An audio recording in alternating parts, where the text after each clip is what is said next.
Even after all these years, I still come back to the Capital Wasteland. What is wrong with me? I love Fallout 3, it's in my top 3. Top 3!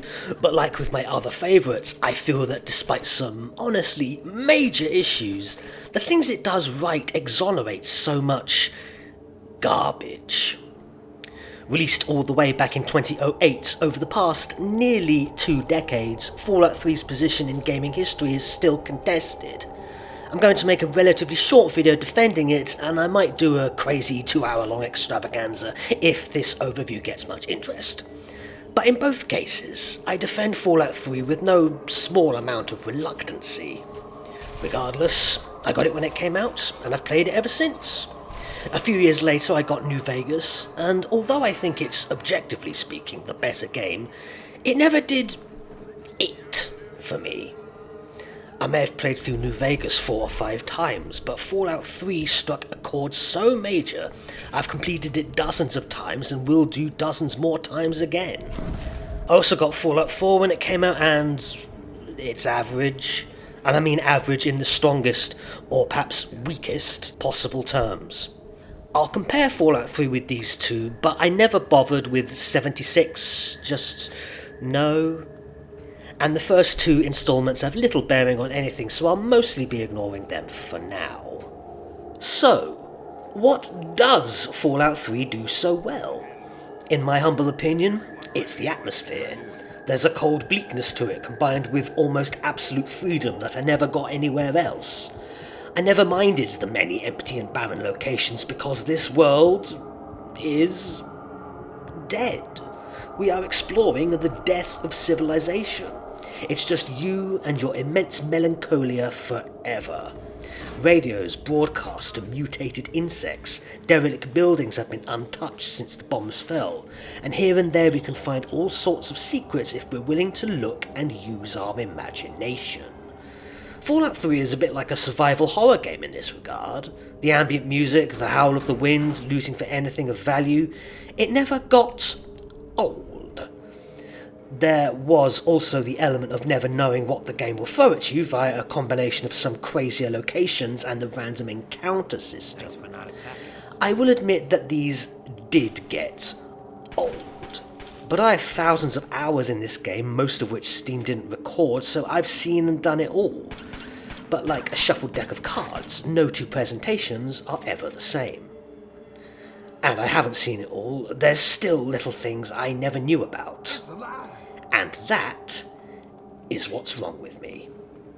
Although I have seen every random encounter, I've not seen how those random encounters interact with whatever else is nearby, or with each other. It's very chaotic and entertaining. You never truly know what you will find. New Vegas and Fallout 4 didn't utilize these random encounters to nearly the same degree. So, a concise summary of why I love Fallout 3. Atmosphere and exploration. And I know many people feel the same way. There are plenty of locations, most of which aren't involved in the main story, loads of things to kill, and the side quests are varied and interesting. I think it's a good thing that so much content isn't connected. Not everything in life is explained, and a world is bigger than its politics. My favourite quests include Blood Ties, a charming mission that results in meeting a clan of vampires, The Replicated Man, which isn't great on repeated playthroughs once you know the answer, but it was a thought-provoking idea, and Tenpenny Tower, a quest with no good resolution. But of course there's a lot of content that's unmarked. Some of the most well-known locations with no attached quests include the creepy town of Andale, the Dunwich building which has secured its place in the fandom, and slightly off the main story is Evergreen Mills, which is a brutal fight location with many secrets waiting. But that main story I mentioned, I think it did some things right. The Tranquility Lane section is delightfully terrifying despite these days you just put in the code and move on. I don't think it's fair to attack Fallout 3 for its shameless use of a MacGuffin because, let's be honest now. Please understand, I really do love New Vegas, but there is one thing it objectively does so much worse. It has the worst fans ever. I find an irrational part of me wants to spite New Vegas itself just because I hate them so much. Frankly, I have no respect for the hardcore detractors of Fallout 3. Most of the criticism is made in very bad faith, always was. It's petty, arrogant, catty, hypocritical nonsense. And this is bad because there are legitimate reasons to dislike Fallout 3, but they're rarely articulated by its biggest opponents. And I don't think it's very intelligent at all to quibble over the half-life of radiation in water over a period of 200 years or something. It's not common knowledge, and if it was, the fact radiation does not make giant ants should be as well. This franchise has always been rather silly. But maybe it's all too silly. I didn't really like the Fire Ants quest or the superhuman gambit with the comic book characters. I felt they went too far. Although Vault 108 still managed to be funny and maintain its atmosphere, it's a hard balance. I can't penalise Fallout 3 for this. New Vegas had a society of Elvis impersonators as a major faction and part of the main story, so we can forgive the camp of Fallout 3. The child in the fridge was stupid though. Too far. I cared about Liam Neeson and tracking him down. And I liked Malcolm McDowell, even if he was a bit easy to kill and ultimately inconsequential. I also liked the pacing of your youth, and it gave a real weight to receiving your Pip-Boy, and established who and where you are. I was very unimpressed where in New Vegas, Doc Mitchell just gives you a Pip-Boy, even if I ultimately prefer the free-form expression New Vegas allows in its player character. The courier is not a teenager looking for their dad and can be anything you want in your bullet-riddled headcanon. Also, this sort of start is much better if you've played through the entire game repeatedly and just want to get to the action. You can skip the tutorial here, but I always need to shoot this Radroach with Oscar Schindler's crappy BB gun. It seems as if these two games had different approaches to their starts that lie in contrast to how the game plays out after it, and I can't help but feel that was the point with both. You think? Fallout 4 also has an okay opening with some dramatic moments and some boring moments, and it was neither too short nor too long. Whatever. But where do the stories go from here? The plot of Fallout 3 is indeed full of silliness, the bad kind, and truly baffling writing decisions. Why do these people live around an undetonated bomb? Is this all there is after 200 years? Why did the Enclave show up now? How are super mutants transforming people? These are problems with Fallout 3 that can't be modded out. And yes, I'm playing a heavily modded version of Fallout 3 for this video. It's one where being evil is much more seductive. It's a delight that, if you are so inclined, you can be the sort of person to sell children into slavery. Oh yeah, you can be insanely evil for no reason in this game. Blowing up Megaton always seemed a tad extreme. In my mod I at least put some evidence in to suggest Burke had some kind of trade deal with Talon Company and they wanted to be rid of the competition. Maybe that's just me dampening the silliness again. As part of the main plot, you can poison all the water in the land, if you felt you weren't evil enough. I mean, you could do that and then sacrifice yourself. It's very... yeah, there's a lot wrong with the main story. New Vegas almost completely blows Fallout 3's plot out of the water. Almost. True, you could never really escape from the overall story of New Vegas, but you wouldn't want to because New Vegas is superbly written, whereas Fallout 3 has this bizarre condition where the game gets better the further away you get from the plot. Fallout 4's approach was average. Something's better, something's worse. Overall, still much worse than New Vegas, and actually about the same as Fallout 3's plot, which is very weak and not very intelligent. But I almost feel like, for Fallout 3 at least, that's the point. Let's roleplay. You are a teenager following their daddy, but what's that over there? They need my help. What's happening here? I might be able to make some money here. What's down there? It's impossible not to be immersed and go with this ADHD-afflicted adolescent and their whims. Curiosity and greed and a weak main storyline make its own plot. The Lone Wanderer does want to find their father, but they're not going to say no to some killing and looting in the meantime. It's fun. For the very first time they have a real taste of freedom, just like us. And funnily enough, it gets more potent every time you sit through the increasingly tedious opening. Maybe neglecting their father was irresponsible, but it's not like we knew he was a dog in a Maniac's version of The Matrix. New Vegas tried to have this open world freedom and failed. New Vegas is deceptively linear so it can build its story effectively, and this isn't a bad thing in and of itself, it's just different. But the unclimbable hills may as well be invisible walls.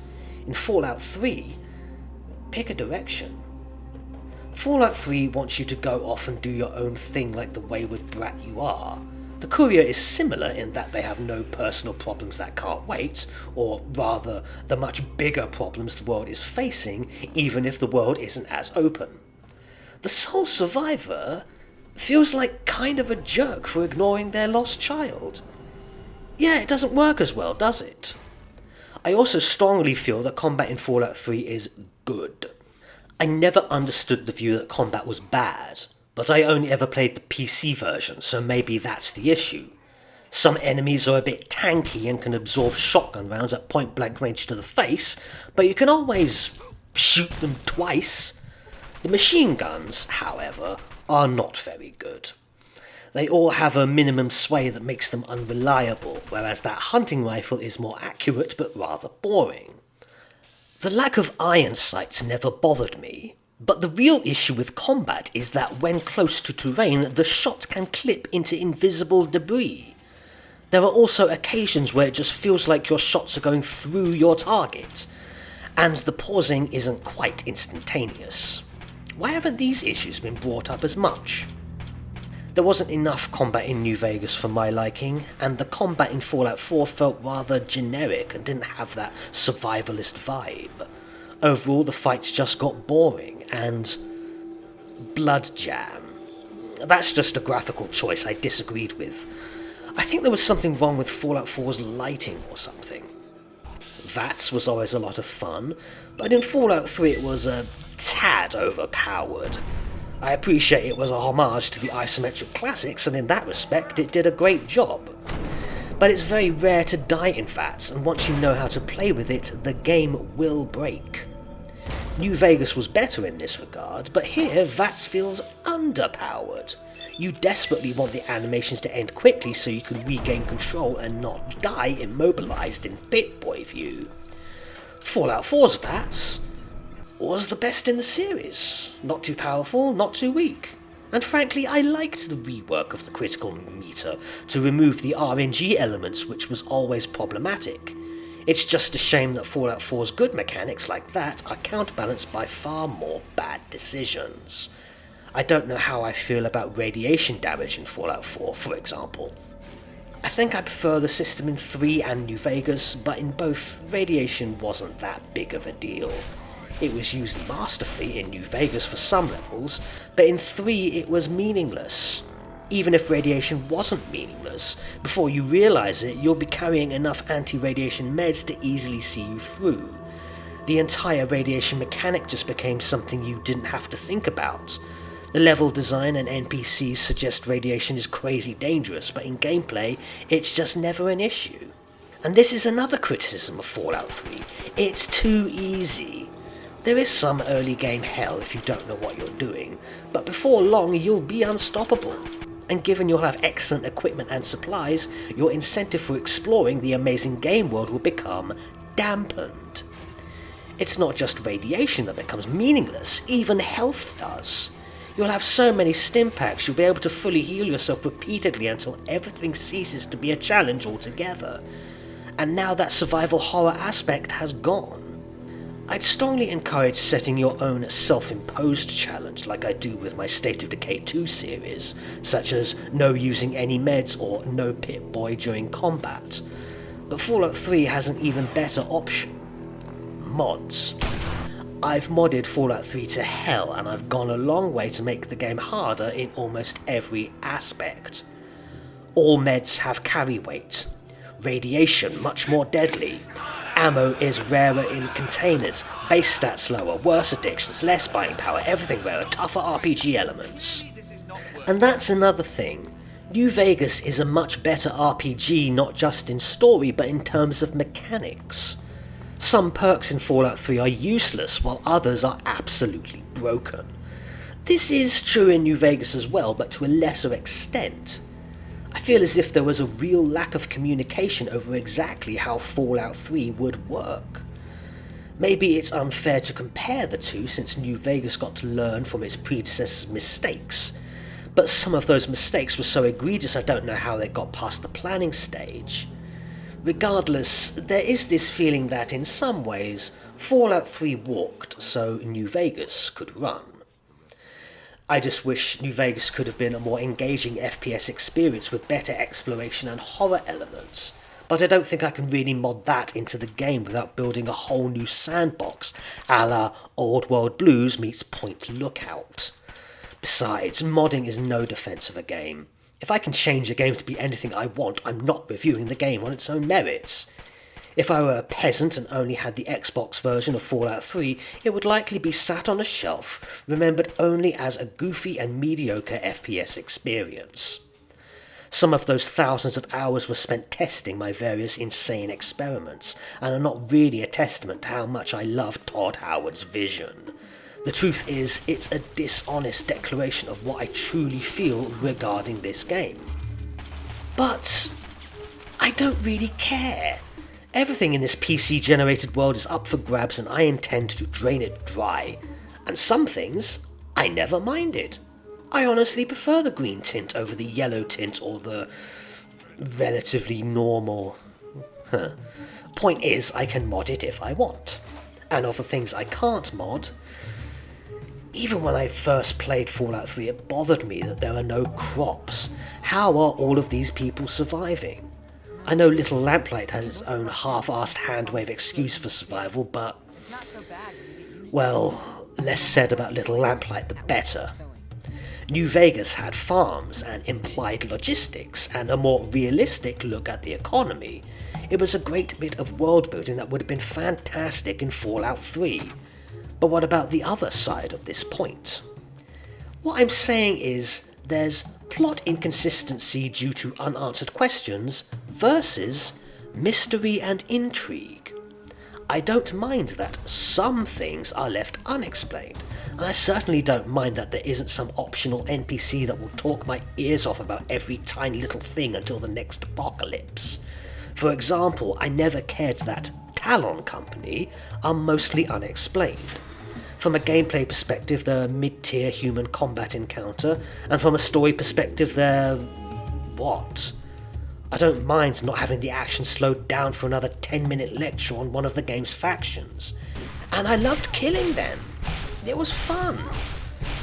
I say I don't care they're unexplained, but in my little mod I did insinuate that they are connected to Tenpenny Tower and Daniel Littlehorn. But even then it was only a suggestion. And you can argue these suggestions were already in the game. Just a little bit of background lore.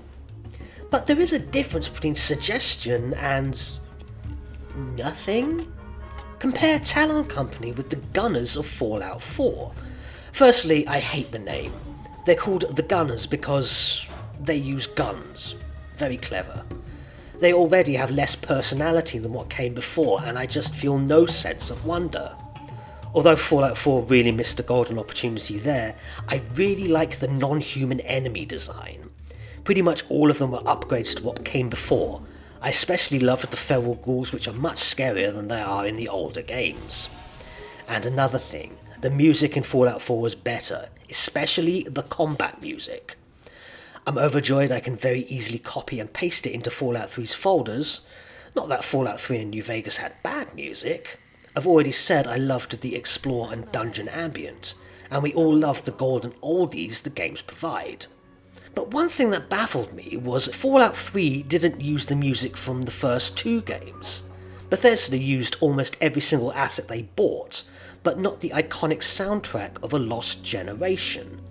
New Vegas did, and I truly think that this went a long way to secure its popularity. Music plugs directly into the part of your brain that makes you feel good, and Fallout 1 and 2's soundtrack is a contender for some of the best music ever made for a video game. I feel like I'm missing a bit of behind-the-scenes lore as to why 3 never did this, although I did. Fallout 4 also forewent this opportunity, although there I think it's to establish its own identity, which it ultimately failed to do. Yeah, try as I might, Fallout 4 is really irrelevant. It was a mixed bag that left me lukewarm, and I think it did for many people. Love or hate Fallout 3, it's still discussed with passion on both sides. The entire discourse is as much of a mixed bag as Fallout 4 was, and let's not even get started on the DLCs and the various fan-favourite characters that ultimately deserve their own video. I've touched upon most of what I want to talk about, and I am now going to dump on Fallout 3's ending. I know it's already been done to death, but why didn't Fallout 3 have a detailed ending after the silliness? That was such a waste, a few slides and some voice acting. Although I did like Malcolm McDowell as the way too British President Anthony Eden, his integration in the plot was really dumb. And his death doesn't matter at all. On my very first playthrough I couldn't kill him and Raven Rock blew up anyway. I know you can kill Caesar in New Vegas and it doesn't seem to matter too much, but there it felt better to do so.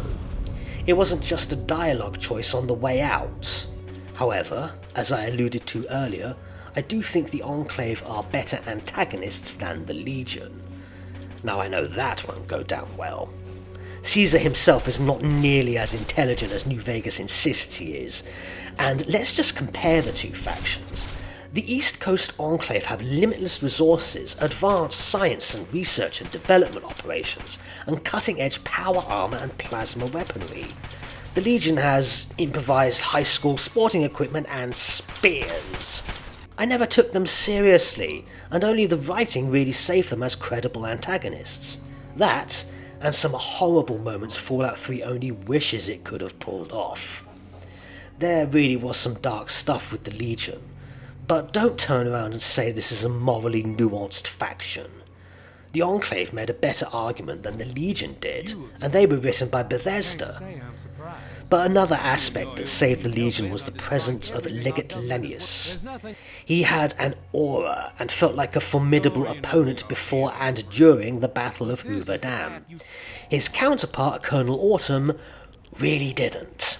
He died at the halfway point and then came back. This bothered me so much I modded in a secret Enclave item that makes you immune to radiation for a bit, and just said to myself, Autumn had one of these. Then we get to the end and kill him with a few shots. Okay, there is another thing. Why wasn't the downside of activating the Purifier just an explosion? Then Fawkes and some of the others, upon learning they'll be taking an explosion in the face should they put in the code, will have an excuse not to sacrifice themselves. Although they might survive radiation, explosions are still very bad for your health. I mean, screw it, if you're going to be contrived, be so with some consistency. As is, they just refuse to do it because, well, God. It's all a very stupid end to a very stupid game. But the bit in the middle had so many adventures and so much loot and so much miserable fun. That isn't New Vegas. In fact, it isn't Fallout 4 either. I think what I'm trying to articulate is that Fallout 3 and New Vegas were both great in radically different ways, like Steven Spielberg versus Stanley Kubrick. It may even be unfair to both games to make such comparisons. Whichever one you prefer doesn't matter. And of course, it's all subjective. I know some people prefer Fallout 4 and that's fine. Different strokes, different folks. But as far as I'm concerned, this series is over. But there's plenty more adventures to discover with any number of different games. Just pick a direction.